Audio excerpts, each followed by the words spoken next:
સ્તૂપ શા માટે રહેતું? સ્તૂપનો સૌપ્રથમ ઉલ્લેખ કયા ગ્રંથમાં જોવા મળે છે? પાછળનું ભાઈ એસી કરી દો ચાલુ. અહીંયા તો ચાલુ છે ને, બસ એવું લાગે તો એવું બંધ કરી દે. સ્તૂપ સ્થાપત્ય ની આ શરૂઆત છે. પહેલા તો સ્તૂપની રચના જોઈ લઈએ આપણે. પહેલા સ્તૂપ રચના જોઈ લઈએ. તમે પેન્સિલનો ઉપયોગ કરી શકો છો. મેન્સ એક્ઝામિનેશનમાં તમે પેન્સિલનો ઉપયોગ કરી અને આ દોરી શકો. ડાયરેક્ટ પેનથી દોરવામાં શું થાય કે સામાન્ય ભૂલ થાય તો આડું અવડું દોરાઈ જાય છે. આ છે સ્તૂપ રચના. સ્તૂપની આ જે ભાગ તમને દેખાય છે ગોળાકાર, એ ભાગને અંડ કહેવાય અને તેને બ્રહ્માંડનું પ્રતીક પણ માનવામાં આવે છે. આ બ્રહ્માંડનું પ્રતીક કેવા પ્રકારનું હોય છે? અર્ધ ગોળાકાર. ત્યાર પછી આવે છે અંડની ઉપર આવેલી આ જે પેટી છે, આ પેટીને કહેવાય છે હર્મિકા.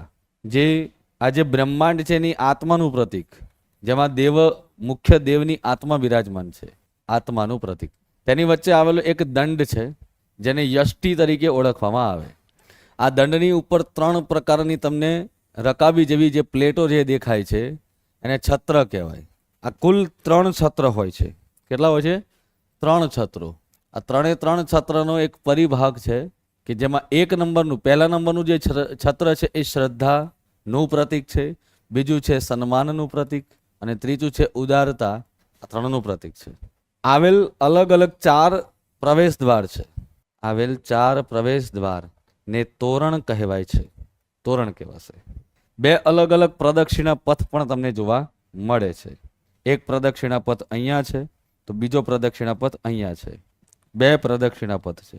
ત્યારબાદ રેલિંગ વાડ જોવા મળે છે, જે અલગ અલગ આ રેલિંગ કરેલી છે, જેમાં સ્તૂપની ફરતે આવેલ, બરાબર છે, તેને મેધી કહેવાય છે. જેના વિશે વિગત લખું છું કે સ્તૂપની અથવા તો અંડની ફરતે આવેલ રેલિંગ કે વાડ ને મેધી કહે છે.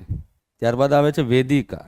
સમગ્ર સ્તૂપની ફરતે આવેલ રેલિંગ કે વાડ ને વેદિકા કહેવાય છે. પાણી ચાલુ થઈ ગયું.